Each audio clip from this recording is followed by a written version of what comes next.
Hello everyone, good afternoon. कैसे हैं आप सब? मैं उम्मीद करता हूँ सब अच्छे होंगे और आप सभी का स्वागत करता हूँ अपने चैनल गौरव कॉमर्स क्लासेस में। सो आज क्लास 11th का लेक्चर 2 चैप्टर नंबर 2 जो हमारा बेसिक अकाउंटिंग टर्म्स था, जिसकी हमने एक वीडियो ऑलरेडी बना दी हुई है, आपको चैनल पर मिल जाएगी। और दूसरी वीडियो जो है अब मैं लेके आया हूँ। पहली वीडियो में हमने एसेट्स किया था, आज हम लाइबिलिटीज़ करेंगे। ठीक है, डिटेल में करेंगे थोड़ा सा। तो स्टार्ट करते हैं। प्लीज़ अगर चैनल पे न्यू है तो चैनल को जरूर सब्सक्राइब कर लें, बेल आइकन प्रेस कर दें और दोस्तों से शेयर करें जरूर, because in this difficult time सबको कहीं ना कहीं से अगर हेल्प मिलती रहे सो ज़्यादा अच्छा होगा सबके लिए, राइट। तो हम स्टार्ट करते हैं फटाफट से। तो lecture number 2 basic accounting terms. तो हमारा आज का टॉपिक है liabilities. What do you mean by liabilities? देखो, लाइबिलिटीज़ का मतलब क्या होता है। Liabilities means what a firm, a company owe to others.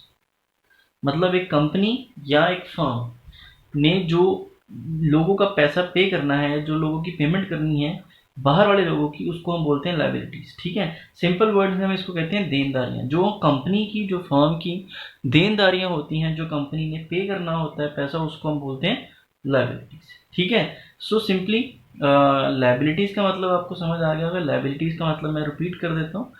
जब किसी कंपनी ने किसी तीसरे पर्सन का, आउटसाइडर पर्सन का पैसा पे करना होता है, उसको हम लाइबिलिटीज कहते हैं। मतलब बाहर के लोगों का, कंपनी के बाहर के लोगों की जो देनदारियां होती हैं, उसको हम बोलते हैं लाइबिलिटीज। ठीक है, अब लाइबिलिटीज की कुछ टाइप्स होती है, कुछ 3 टाइप्स होती हैं लाइबिलिटीज की। सो थोड़ा सा ध्यान से समझना, बिकॉज बहुत इंपॉर्टेंट कंसेप्ट है ये, और आपके सारे डाउट्स जो हैं इसके बाद क्लियर हो जाएंगे। ठीक है, तो यहाँ पे मैंने टाइप्स ऑफ लाइबिलिटीज लिखी हैं। 3 तरह की मेन लाइबिलिटीज होती हैं। एक current liabilities, number 2 non current liabilities, number 3 contingent liabilities. ठीक है, जो करंट लाइबिलिटीज होती हैं वो लाइबिलिटीज जो हमने 1 साल के अंदर अंदर पे करनी होती है। ठीक है, वो लाइबिलिटीज जो 1 साल के अंदर अंदर हमने पे करनी होती है, उनको करंट लाइबिलिटीज कहा जाता है। यहाँ पे भी यही लिखा हुआ है, current liabilities are those liabilities which need to be paid off. मतलब जिनको पे करने की जरूरत होती है within a maximum time period of 1 year are called current liabilities. मतलब ज़्यादा से ज़्यादा इनका मैक्सिमम टाइम पीरियड होता है 1 साल, और उससे कम 1 साल से ज़्यादा टाइम नहीं ले सकते करंट लाइबिलिटीज को पे करने के लिए। एग्जाम्पल्स बाद में करते हैं। नॉन करंट लाइबिलिटीज वो लाइबिलिटीज होती हैं जिनको पे करने के लिए हमें 1 साल का टाइम मैक्सिमम नहीं चाहिए होता, उससे ज़्यादा टाइम की जो लाइबिलिटीज होती हैं, जो मतलब हमने लंबे टाइम के लिए पे करनी होती हैं, लंबे टाइम के बाद पे करनी होती हैं, उनको हम बोलते हैं नॉन करंट लाइबिलिटीज। ठीक है, वो लाइबिलिटीज जो एक लंबे टाइम पीरियड के बाद, मतलब मोर देन 1 ईयर, 12 महीने से ज़्यादा टाइम के बाद पे करनी है, 12 महीने के अंदर अंदर नहीं पे करनी, उनको हम बोलते हैं नॉन करंट लाइबिलिटी। थर्ड हमारे पास बहुत इंपॉर्टेंट है ये पेपर में क्वेश्चन भी आता होता है कि कंटिजेंट लाइबिलिटीज क्या होती हैं। तीसरी लाइबिलिटी हमारी कॉन्टिजेंट। कॉन्टिजेंट लाइबिलिटीज क्या होती है? Contingent liabilities are those liabilities the happening occurrence of which is certain in future। मतलब जिन liabilities का होना फ्यूचर में कंफर्म होता है, फ्यूचर में होना तय है, सर्टेन है, मतलब श्योर है, उसको हम बोलते हैं कंटिजेंट लाइबिलिटी। मतलब कुछ लाइबिलिटीज ऐसी होती हैं जो अजम्पशन की बेसिस पे क्रिएट की जाती हैं। ठीक है, मतलब ये श्योर नहीं है, हमने कुछ खरीदा नहीं है, हमने कुछ परचेज नहीं किया, लेकिन फिर भी पे करनी पड़ती हैं ये लाइबिलिटीज। उन लाइबिलिटीज को कंटिजेंट लाइबिलिटीज कहा जाता है। मतलब फ्यूचर में इनकी पेमेंट कंफर्म होती है ऑलमोस्ट। ठीक है, फ्यूचर में इनका पे होना तय होता है, सर्टेन होता है, वी कैन से श्योर होता है, राइट। कौन कौन सी होती हैं, कैसे होती हैं, मैं आपको इसकी एग्जांपल बाद में समझाता हूँ। सबसे पहले हम वापस आते हैं करंट लाइबिलिटीज की एग्जांपल्स। अब करंट लाइबिलिटीज जो है, मैंने आपको बता दिया कि 1 साल के अंदर अंदर पे होने वाली लाइबिलिटीज को करंट लाइबिलिटीज कहा जाता है। अब इसकी एग्जाम्पल्स हैं। सबसे पहले नंबर पे आते हैं आउटस्टैंडिंग एक्सपेंसेस। आउटस्टैंडिंग एक्सपेंस का मतलब क्या होता है? वो एक्सपेंसेस जो अभी पे नहीं हुए हैं लेकिन ड्यू हो चुके हैं पेमेंट के लिए। ठीक है, मतलब कोई एक्सपेंस आपका ड्यू होता है पेमेंट के लिए, मान लीजिए 1 मई को। ठीक है, मतलब 1 मई जो है, या 1 मई छोड़ो, 1 अप्रैल, 1 अप्रैल निकल चुकी है। आपने किसी को 1 अप्रैल को पेमेंट करनी थी लेकिन आपने अभी तक पेमेंट की नहीं, तो वो खर्चा तो आपका ड्यू हो चुका है पेमेंट के लिए, मतलब आपने पे तो करना था 1 अप्रैल को लेकिन अभी तक पे नहीं किया, तो वो एक्सपेंस जो आपने पे नहीं किया लेकिन जो ड्यू हो चुका है, उसको आप बोलोगे outstanding expenses. Those expenses which need to be paid on a due date but you have not paid yet, उनको हम बोलते हैं आउटस्टैंडिंग एक्सपेंसेस की। खर्चा ड्यू हो चुका है लेकिन आपने अभी तक पे नहीं किया। सेकंड है कैश डिविडेंड पेबल। जो डिविडेंड हमने कैश में पे करना है, डिविडेंड का मतलब होता है प्रॉफिट का पार्ट, ये आपको बाद में समझ में आएगा। शेयर्स के ऊपर डिविडेंड होता है। डिविडेंड का अभी सिंपल आपको मतलब समझा देता हूँ, प्रॉफिट का कुछ हिस्सा हम शेयर होल्डर्स के साथ शेयर करते हैं। तो कैश डिविडेंड जो है हमने पे करना है लेकिन अभी पे नहीं किया। पेबल, देखो पेड और पेबल दो वर्ड्स ऐसे हैं जिनमें आपको क्लैरिटी होनी चाहिए। पेड का मतलब पे कर दिया तो वो लायबिलिटी नहीं होगी, ठीक है। जो चीज़ आपने पे कर दी वो आपकी लायबिलिटी नहीं है, लेकिन जो पेबल है अभी पे नहीं हुआ वो आपकी लायबिलिटी है, ठीक है। देन थर्ड है शॉर्ट टर्म नोट्स पेबल। आपके कुछ थोड़े टाइम के लिए आपने किसी से पैसे लिए होंगे, वो भी वापस नहीं किए तो वो भी लायबिलिटी करंट का पार्ट होगा। देन क्रेडिटर्स, क्रेडिटर्स का मतलब वो क्रेडिटर्स और बिल्स पेबल, और मतलब दोनों टर्म्स जो है सिमिलर है, ठीक है, बस नाम से अलग है। क्रेडिटर्स और बिल्स पेबल जो है वो जनरेट होते हैं क्रेडिट परचेज के अगेंस्ट। मतलब जब हम क्रेडिट में परचेज करते हैं, उधार पे गुड्स को खरीदते हैं ना, तो उसके बदले में हम उनको पेमेंट अभी करनी है, फ्यूचर में अभी की नहीं, तो उसके लिए हमारे पास क्या बन जाती है liability with name creditors and bills पे, राइट। देन इसके बाद आता है टैक्स पेबल। जो टैक्सेस आपने पे करने हैं, टैक्स मतलब आईटीआर फिल करते हैं हर साल, ठीक है, तो वो टैक्स की पेमेंट अभी बाकी है तो उसको हम बोलते हैं इनकम टैक्स रिटर्न। तो वो टैक्स पेबल ही होता है जो अभी पे नहीं हुआ लेकिन पे करने के लिए ड्यू हो चुके, तभी पेबल है, ठीक है ना। कोई एक्सपेंस हमारी लायबिलिटी तभी बनता है जो ड्यू हो चुका है पेमेंट के लिए लेकिन अभी हमने उसकी पेमेंट नहीं, ठीक है। देन अनअर्न्ड इनकम, इसका एक और नाम भी है income received in advance. Income received in advance मतलब कोई इनकम आपने एडवांस में रिसीव कर ली, उसको आप बोलते हैं अनअर्न्ड इनकम। कि मतलब जो पैसा अभी आपने कमाया नहीं है लेकिन वो आपको एडवांस में रिसीव हो गया, that is called unearned income. तो वो आपकी लायबिलिटी होती है। जो पैसा आपने अभी कमाया ही नहीं है तो वो पैसा आपका कैसे हो सकता है, और जो आप रिसीव भी कर चुके हो तो वो आपकी क्या होगी, करंट लायबिलिटीज, ठीक है।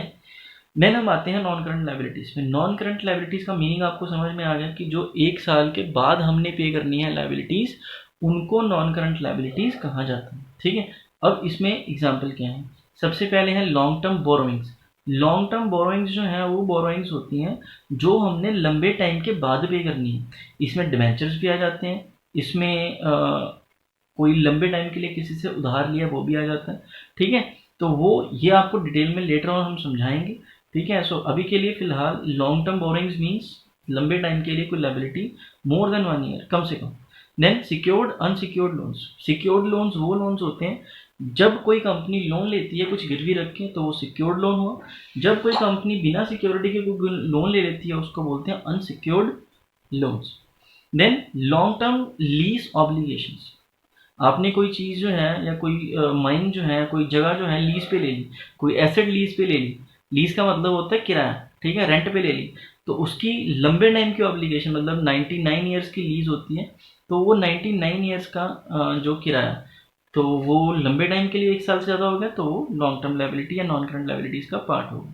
प्रोविजंस जो है प्रॉफिट्स के अगेंस्ट चार्ज होते हैं, वो मतलब एक्सपेंस जिनके लिए हम प्रोविजंस बनाते हैं उनको हम प्रोविजंस कहते हैं। प्रोविजंस भी लायबिलिटी होती है, लॉन्ग टर्म लायबिलिटी और शॉर्ट टर्म लायबिलिटीज, ये दोनों हो सकती हैं, राइट। सो प्रोविजंस प्रॉफिट्स के अगेंस्ट चार्ज होता है, मतलब ये पे करनी ही करनी है हर हालत में। प्रोविजन फॉर डाउटफुल डेट्स है, प्रोविजन फॉर बैड डेट्स हैं, ठीक है, या इसके अलावा प्रोविजन फॉर बिल्डिंग है। किसी भी चीज़ की आप प्रोविजन क्रिएट करते हैं तो वो हमारी लायबिलिटी होती है, लॉन्ग टर्म भी हो सकती है और शॉर्ट टर्म भी हो सकती है। द नेक्स्ट है deferred tax liabilities. Deferred tax liabilities जो है वो लायबिलिटीज होती हैं जो हम एडवांस में पे कर चुके हैं, ठीक है, सॉरी एडवांस में पे नहीं किया लेकिन ड्यू हो चुका है, पे करने के लिए अभी कुछ बाकी है, ठीक है। जैसे टैक्स होता है ना, मतलब टैक्स के कंसेप्ट में यहाँ पे डिटेल में नहीं समझाना चाहता, कंफ्यूज हो जाओगे आप। एक टर्म होती है एडवांस टैक्स। एडवांस टैक्स का मतलब कि जिन लोगों को लगता है कि यार हमारा टैक्स बहुत ज़्यादा होने वाला है, जो बड़े बड़े एक्टर्स होते हैं, बड़े बड़े फिल्म स्टार्स होते हैं, स्पोर्ट्स पर्सन होते हैं या बड़ी बड़ी कंपनीज होती हैं, वो क्या करती हैं, एडवांस टैक्स पे करती हैं।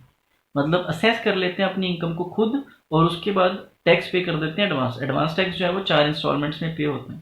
अब आपने जितना एडवांस टैक्स पे कर दिया, मान लीजिए आपने एडवांस टैक्स पे किया 10 करोड़, ठीक है, लेकिन आपकी एक्चुअल में टैक्स की लायबिलिटी है 11 करोड़, तो आपने अभी 1 करोड़ रुपये देना है, तो वो आपकी डेफर्ड टैक्स लायबिलिटी हो जाएगी।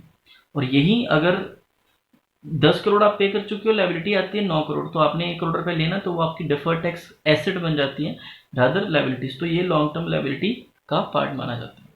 देन इसके बाद हमारे पास आता है last but not the least contingent liabilities.